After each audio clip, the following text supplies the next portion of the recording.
말씀을 전하기에 앞서서 오늘 말씀과 연관이 있는 동영상을 우리 함께 좀 보도록 하겠습니다. 화질이 그렇게 썩 만족스럽지 못해서 죄송합니다만 함께 영상을 좀 시청해 주시면 좋겠습니다.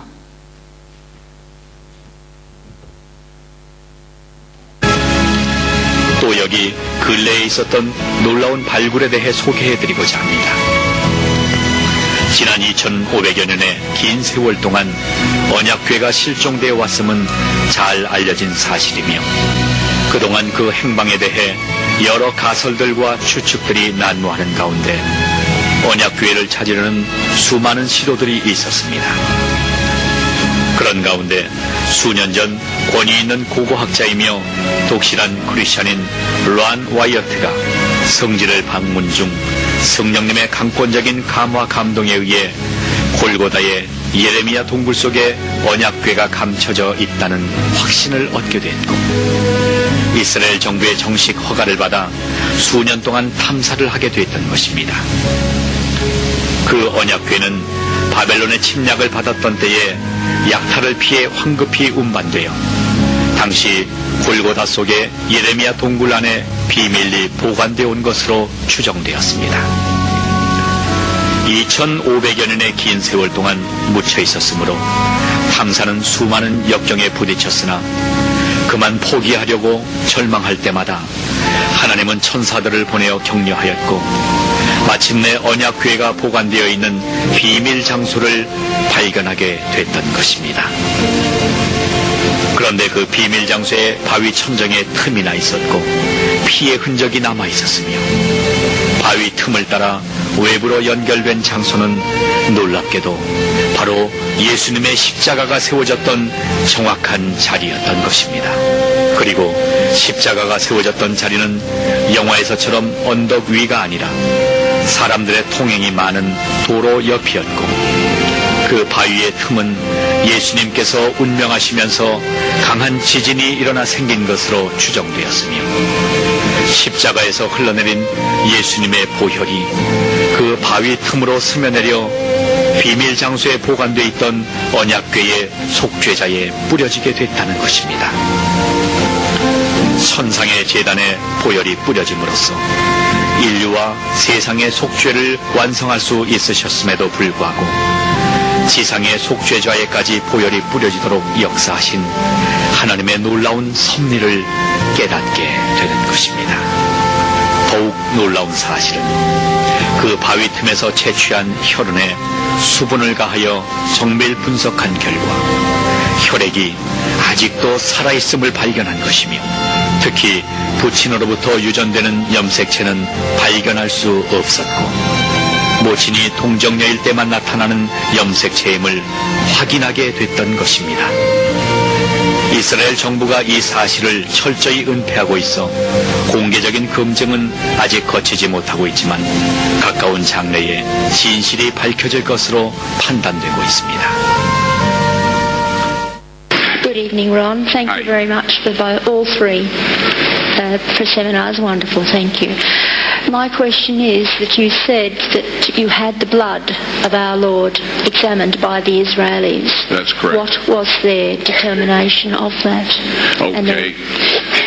Now, we won't be able to take second questions. I'm sorry if you're on your second one, please just step out. I love you, but we're running out of time. Real quickly, okay. Dried blood is dead blood. Everybody knows that, all right? They can test the blood of the pharaohs, the mummies of the pharaohs, all right? There's certain things they can do. They cannot get a chromosome count by any method I'm familiar with, all right? Things keep changing. I don't profess to know everything. However, there's no way I know that you can get a chromosome count out of dead blood. You can get a DNA and some other things, but not a chromosome count, all right? That's done by living white blood cells. Now then, first of all, in this analysis, I took the blood into a laboratory in Israel. I asked one of the people I work with in antiquities, where is a good laboratory that does reliable work? And they said, such and such, such and such. I took it. I just said, please examine this blood and tell me what you can tell me about it. All right? They said, well, look, we're going to reconstitute it. We're going to put it in normal saline and keep it at body temperature for 72 hours with gentle swirling. All right? That's their business. That's great. I said, now I want to be there when you check it out. They said, fine. So I was back. They checked it out. I said, now, they said it's human blood. We can tell that. They did whatever tests they need to do. And then I said, take some of the white blood cells and put them in a growth medium and keep them at body temperature for 48 hours. And they said, well, that'll do no good because it's dead blood. I said, would you please do that for me? And they said, okay, we'll do it. So anyway, I said, I want to be there when you take it out and examine it. So I was back there. They took it out, examined it under a microscope, and the one technician called the other one over there, and then they called the boss over there, and they were talking Hebrew a mile a minute there for a little bit, and they looked at me and they said, Mr. Wyatt, this human blood only has 24 chromosomes in it. Everybody else has 46. You see, 23 from your mother, 23 from your father, 22 autosomes from your mother, 22 autosomes from your father. You get an X from your mother, you may get an X or a Y from your father. All right? This blood had 23 chromosomes from the mother's side, one Y chromosome only. You see, the child could not have developed if they hadn't had the autosomes from the mother. So all of his physical characteristics were determined by his mother's side of the family, her autosomes. His maleness was determined by this one Y that came from a source, not a human male. Then they said, this blood is alive. And then they said, whose blood is this?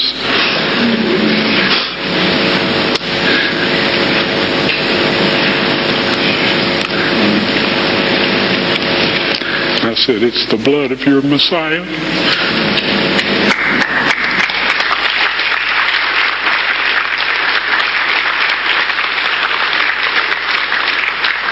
And I assure you, those men's lives have changed.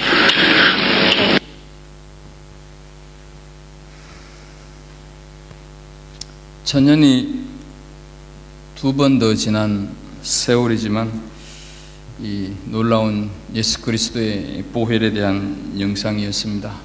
오늘은 우리 한 사람 한 사람을 위해 살이 찢기시고 보혈을 흘리신 예수님의 죽으심, 예수님의 희생을 재현하는 성찬 주일입니다. 신앙생활을 하면서 종종 성찬에 참여하기는 하지만 그 성찬의 의미는 단지 세례받은 사람들이 참여할 수 있는 교회의 하나의 예식이다, 이렇게만 알고 있을 뿐 성찬의 의미와 그러다가 보니 성찬의 중요성을 잘 알지를 못하고 있습니다. 그래서 오늘은 성찬의 의미를 다시 한번 되새겨 보려고 합니다. 우리는 주일 예배를 드릴 때마다 항상 사도신경을 고백합니다. 오늘도 우리는 사도신경을 고백을 했습니다. 이 사도신경의 고백은 우리 교회뿐만 아니라 이단이 아닌 모든 교회에서는 사도신경을 고백합니다. 사도신경은 성경 말씀을 근거로 해서 삼위일체 되신 하나님을 믿고 고백한다고 하는 내용으로 들어 있습니다. 참으로 오래된 신앙 고백서인데, 나는 성부 하나님을 믿습니다. 나는 성자 하나님을 믿습니다. 나는 성령 하나님을 믿습니다 라는 고백이 사도신경 속에 포함이 되어 있습니다. 그러나 사실 우리는 이 사도신경에 있는 내용들을 고백한다기보다는 습관적으로 아무 생각 없이 암송한다고 하는 말이 더 잘 어울릴 만큼 우리는 무심코 이 신앙 고백을 할 때가 많이 있습니다. 그런데 이 사도신경의 내용 중에 아주 특이한 단어가 하나 있습니다. 그것은 사도신경 말미에 있는 거룩한 공회와 성도가 서로 교통하는 것을 믿습니다. 이렇게 말을 할 때 교통이라고 하는 단어입니다. 무심코 사도신경을 고백하기는 하지만 이 교통이라고 하는 단어가 왜 여기에 자리하고 있을까? 왜 여기에 사용되어져 있을까? 이따금씩 우리는 이상스럽게 생각을 하고 궁금해 하기도 하는 것이 사실입니다. 일반적으로 우리가 알고 있기에 교통이라고 하는 단어는 자동차와 관계되는 용어로 우리는 알고 있습니다. 그런데 사도신경을 우리 한글로 번역한 우리 믿음의 선배들은 흔히 우리가 요즘 사용하는 교제라고 하는 말 대신 교통이라고 하는 단어로 이 사도신경을 번역을 하고 있는 것을 보게 됩니다. 우리는 왜 이 교통이라고 하는 단어가 여기에 위치하고 있을까 궁금할지는 몰라도 상당히 의미가 있고 좋은 번역입니다. 모터웨이를 우리가 운전을 하면서 달릴 때마다 중간중간에 세워져 있는 도로 전광판을 보면서 우리는 교통의 흐름을 읽습니다. 특히 한국은 교통정보가 생활화되어 있어서 운전할 때마다 교통방송에 귀를 기울입니다. 현재 경부고속도로 상행선이 막히고 있습니다. 오산에서 죽전까지 교통이 정체되고 있습니다. 이런 내용들이 실시간으로 방송이 되고 있습니다.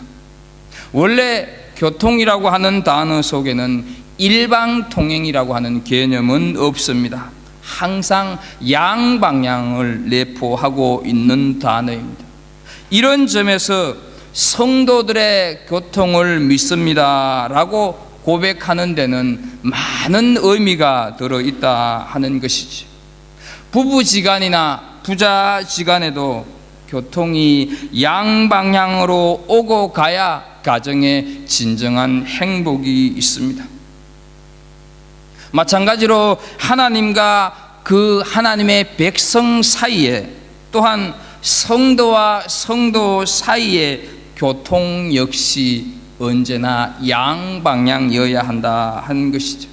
혈관에 지방이 많이 축적되면 우리는 동맥경화증에 걸릴 위험성이 높다 하는 것을 이미 알고 있습니다.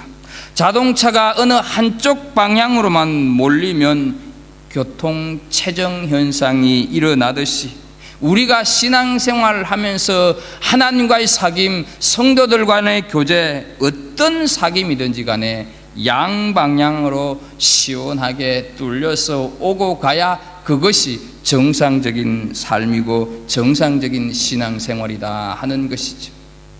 성도의 교통을 영어로 The Communion of Saints라고 이렇게 말을 하고 있습니다.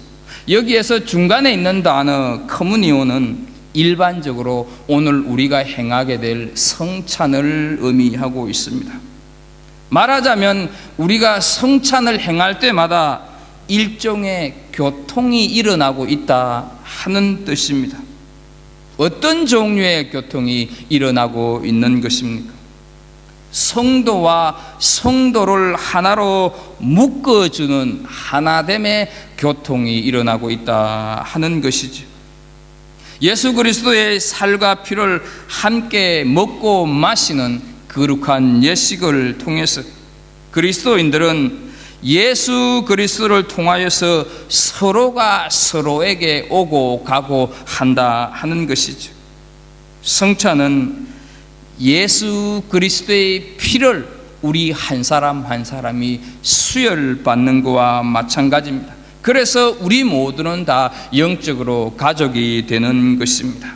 마치 한 부모 밑에서 태어난 자녀들을 우리는 한 핏줄이다, 이렇게 말을 하고 있습니다. 이 세상에는 수많은 교단들이 있습니다. 장로교도 있고 성결교도 있고 침례교도 있고 순복음 교단도 있습니다. 그러나 오직 하나의 교회만 있을 뿐이다 하는 것이죠. 그것을 우리가 조금 전에 살폈던 거룩한 공회와 성도가 서로 교통하는 것, 이렇게 말을 할 때 거룩한 공회라고 얘기를 합니다. 거룩한 공회를 카톨릭 처치라고 말을 합니다. 그런데 이 카톨릭 처치라고 하는 말을 이미 우리가 알고 있는 대로 천주교에서 사용을 해버렸기 때문에 우리 개신교에서는 일반적으로 하나의 교회라고 얘기를 할 때는 유니버설 처치라고 말을 합니다. 각 교회마다, 각 교단마다 성만찬을 행하는 방법은 다 다르고 다양한 방식으로 진행이 됩니다. 그러나 우리에게는 오직 하나의 식탁만 있다 하는 사실입니다. 바로 이 하나의 식탁을 중심으로 한 교회의 모든 식구들이 모이는 것이 바로 성만찬입니다. 밥을 우리가 같이 먹는다고 하는 것은 한 가족이라고 하는 의미를 담고 있다는 것이죠. 그래서 우리는 성찬에 어떤 의미가 있는지 몇 가지로 살펴보도록 하겠습니다. 먼저 성탄에는 기억하는 일이 담겨져 있습니다. 예수 그리스도의 죽으심을 기념하는 의미가 있다 하는 것이죠. 예수님은 오늘 본문 19절에서 말씀을 합니다. 이것은 너희를 위하여 주는 내 몸이라. 너희가 이를 행하여 나를 기념하라 말씀을 하셨습니다. 그리고 20절에도 보게 되면 잔도 그와 같이 하여 이르시되 이 잔은 내 피로 세우는 새 언약이니 곧 너희를 위하여 붓는 것이라 말씀을 하고 있습니다. 사실 20절에 보게 되게 되면 기념이라고 하는 단어가 들어가 있지는 않습니다. 그러나 20절 시작을 하면서 잔도 그와 같이 하여 라는 말 속에 보게 되면 이 기념이라고 하는 뜻이 들어있다 하는 것을 우리가 알 수가 있습니다. 그런데 본문에서 사용된 이 기념이라고 하는 단어가 흔히 우리가 알기 쉽게 메모리가 아니라 기억한다고 하는 단어로 쓰여져 있다 하는 것이죠. 이것은 단순히 광복절, 안작데이, 와이탕기데이 이런 것처럼 기념하라고 하는 의미가 아니라는 것입니다. 만약 그런 의미라고 한다면 1년에 한두 차례 기념하면 넉넉하고 충분합니다. 우리는 예수님의 성탄도 1년에 한 번 축하합니다. 기념하는 것이니까 잊어버리지 않을 정도로 기념하면 과히 나무라거나 흠이 되지 않습니다. 그러나 예수님께서 기념하라 하신 것은 이 세상이 예수님을 잊어버릴지도 모른다는 생각에서 기념하라고 하신 말씀이 아니라는 것입니다. 그것은 제자들이 예수님을 잊어버릴까 봐 기억하라, 그런 말씀이다 하는 것이죠. 예수님은 우리가 예수님의 죽으심을 기억하기를 원하십니다. 예수님은 우리가 예수님의 죽음에 초점을 맞추어서 그분을 깊이 생각하고 묵상하기를 원하신다 하는 것이죠. 이유는 분명합니다. 우리는 너무너무 쉽게 다른 것에 관심을 두는 존재이고, 우리는 너무 쉽게 다른 것에 마음을 빼앗기고 다른 것에 유혹을 당하는 연약한 존재임을 알고 계셨기 때문입니다. 예수님은 우리에게 예수님 당신이 기억되기를 간절히 소원하셨습니다. 그렇다고 단순히 성탄절의 아기 예수로 산상설교를 하신 위대한 설교자로, 아니면 인류 역사상 가장 차원 높은 삶을 사신 분으로 우리에게 기억되기를 바라시는 것은 아니다 하는 것이죠. 그분은 자신이 성금요일 날 고난받으신 여호와의 종으로 기억되기를 원하신다 하는 것이죠.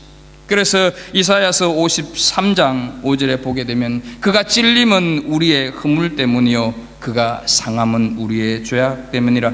그가 징계를 받음으로 우리는 평화를 누리고 그가 채찍에 맞음으로 우리는 나음을 입었도다 말씀을 하고 있습니다.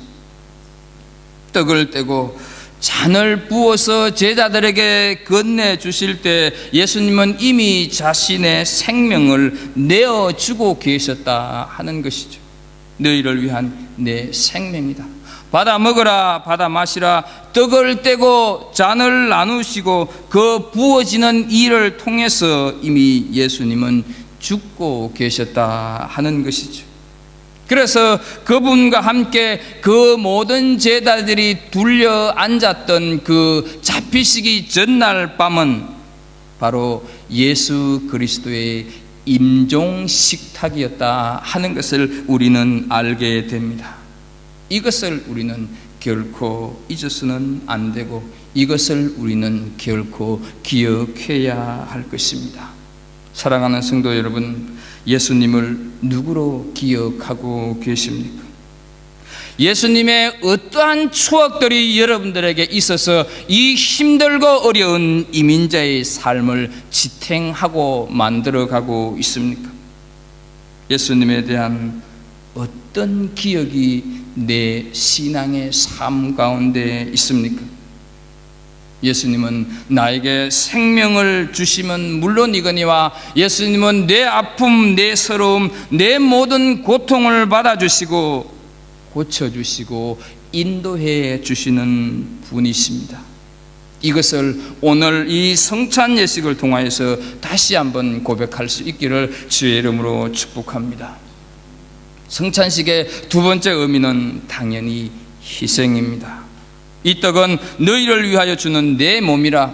이 잔은 내 피로 세우는 새 언약이니 이 떡과 잔을 받아 먹으라, 나누어라. 이렇게 말씀하시는 것은 주님께서 자신의 모든 것을 다 온전히 내어주시겠다는 뜻입니다. 자신이 희생하겠다고 하는 그런 의미다 하는 것이죠. 그래서 자기 몸을 제물로 내어놓으신 것입니다. 바로 예수님께서 십자가에 죽으심은 오늘 우리 자신들에게 예수님 자신을 내어주신 사건입니다. 우리를 영원한 멸망에서 건져내기 위하여서 자기 자신을 주시는 희생의 현장이 십자가다 하는 것이지. 그래서 에베소서 5장 2절 말씀을 보게 되면 그는 우리를 위하여 자신을 버리사 향기로운 제물과 희생 제물로 하나님께 드리셨느니라 말씀하시는 것입니다. 잠시 후 우리는 주님께서 자기 몸이 찢기시고 피를 흘리심에 떡과 잔을 우리가 나누게 될 것입니다. 그래서 이 성찬은 단순히 기념이 아니라 주님이 베푸시는 그 희생의 현장 속으로 우리가 들어가서 그분의 희생을 재현하는 것이다 하는 것이죠. 가장 귀한 주님의 희생을 우리가 성찬을 통해서 우리 눈으로, 우리 영의 눈으로 보고 읽는 것이다 하는 것이죠. 성찬의 세 번째 의미는 바로 죄 사함의 의미가 담겨져 있습니다. 예수님이 왜 십자가에서 죽으셨습니까?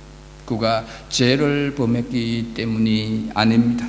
그는 아무 죄도 없다고 하는 사실 우리는 알고 있습니다.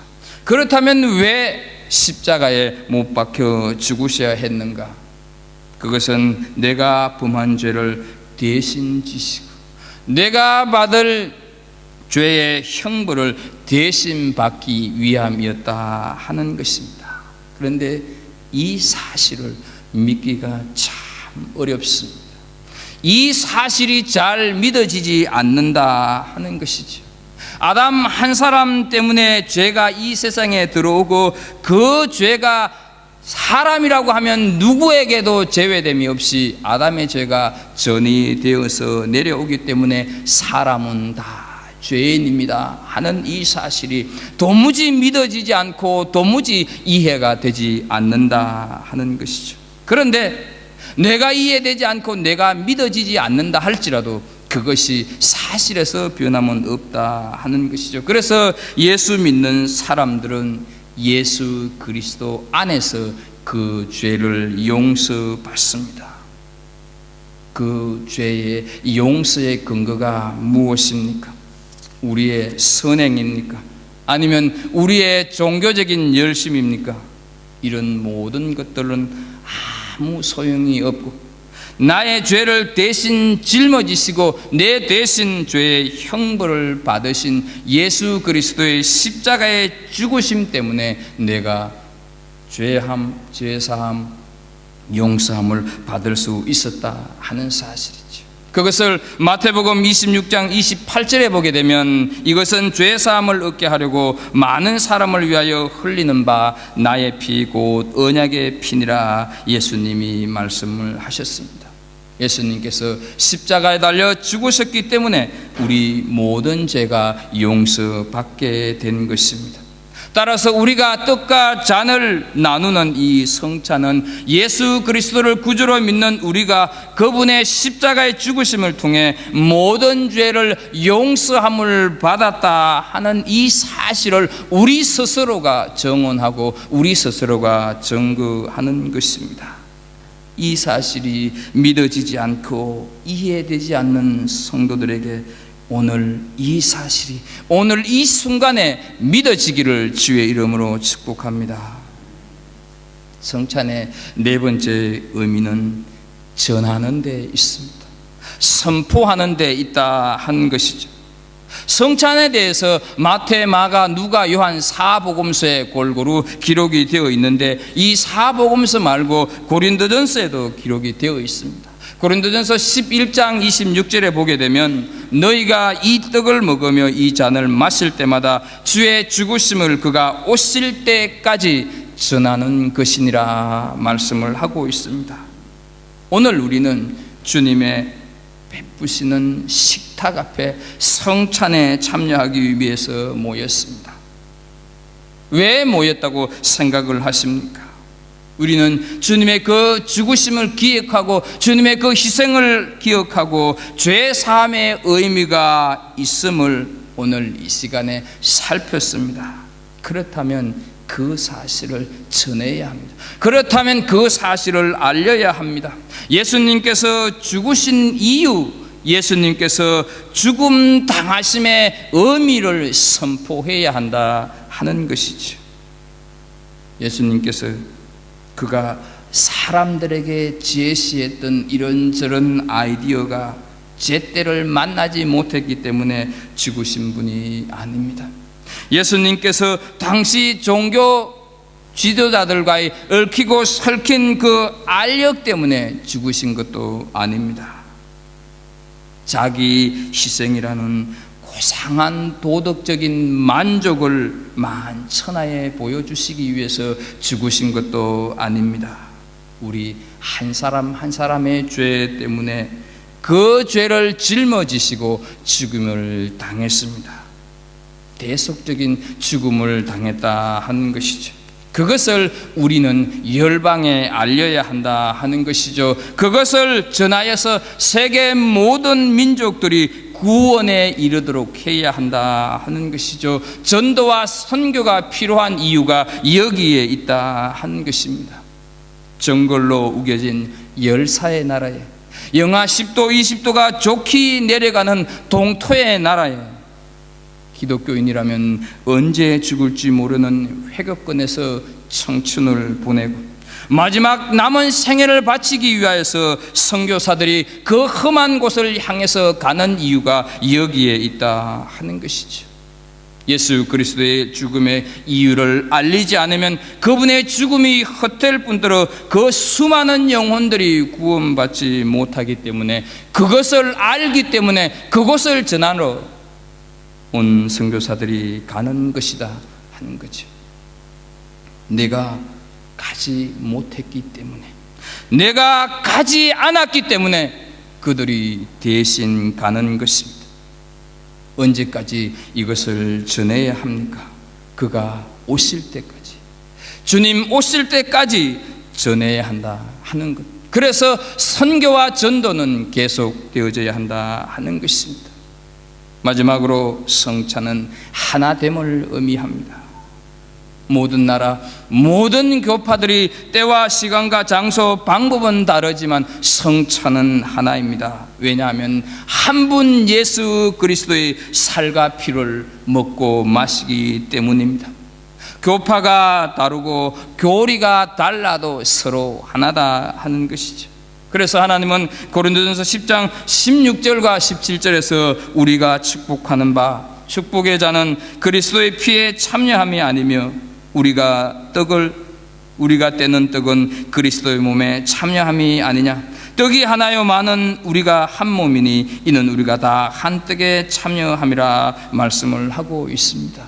우리는 흔히들 콩 한 조각도 나누어 먹으면 된다, 그냥 밥상에 숟가락 하나만 더 놓으면 되지, 이런 말을 종종 합니다. 그 말 속에는 어떤 의미가 담겨져 있습니까? 너와 나는 하나다 하는 그런 의미가 담겨져 있지 않습니까?